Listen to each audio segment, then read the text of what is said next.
They are 10 years old, and both of them are, I guess, protocol sculptures. Because I personally didn't use my own hands to make them, but I spent time to try to understand how urushi, wajima nuri, is made, and I made some friends, and then I could ask them about quite specific protocols. Come with me if you want to leave is a pair of hands, and one of them is I have asked Furukomi-san, who is a very specific craftsperson in terms of wajima nuri, because he knows how to make every single step, which is very rare from my understanding. And I challenged him to actually make everything, but on his hand. We just went to buy a very cheap 100 yen pair of gloves, workers' gloves, and he spent the necessary time to make it a wajima nuri object, decorated in illustrations in chinkin of how he decorated it. It's a tautological object or finish, and painted nails as well. The handshake is another protocol sculpture. We were contacted by Shioya-san, who is the Nushiya-san, about a byobu, the idea of working on a byobu. And because there are two sides and two parts to it, we asked him to find two people who could decorate each part.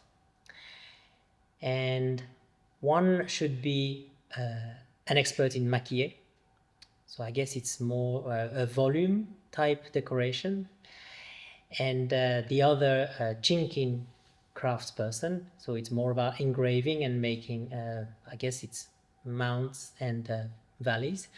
Last protocol was to ask them to use the hand they are not using as the model of or the subject of the decoration. And first they asked what kind of hand we wanted, but basically it's our question was, please do as you please, as long as it follows those instructions. It could be any size, it could be any position, it could be any, etc. I mean, it was more interesting to expect something that we didn't know. And in 2025, when there was a plan to show it here at Hermes in Tokyo, it was amazing to me that this byobu had actually never been shown in Japan. It was made in Japan and it has been shown in Europe. And because it was coming back, I thought it could be interesting to act on it. So we recontacted Shioya-san, and we thought of asking the two same craftspeople whether they would agree to do the same thing, but using this time their less skilled hand to decorate and take the subject of their skilled hand on the other side of the byobu. So the byobu was dismantled again and sent back to Wajima during the exhibition. And now we can see the result, which looks really astonishing. To the point that I don't know if people could see whether this is supposed to be made by the less skilled hand. Just wanted to add that this wouldn't have been possible if there wasn't two more people who were, I guess it's all about dualities here.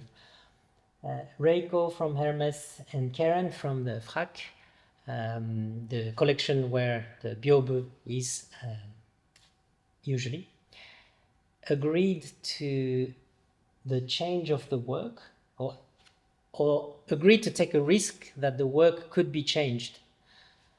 And this I wasn't really aware if it was possible, because once it belongs to a collection, I guess it's about conversations, and so that's also another challenge. But everyone wanted to do it, so here we go. What I look for in any collaboration is to learn something. But the first thing I learned a long time ago is that I really don't know anything. It's most of the time, 99% of the time, I will be in a room or in a workshop or in a factory or meeting people, and I'm definitely the one who knows the least of anyone else. But I think it's a lucky position to be in, because at this point, I'm the one who's gonna learn the most. So I guess collaborations for me is the way of working in collaboration has to start with just knowing this. That I don't know anything, so I can ask all the stupid questions, and eventually someone will maybe find it interesting to do it.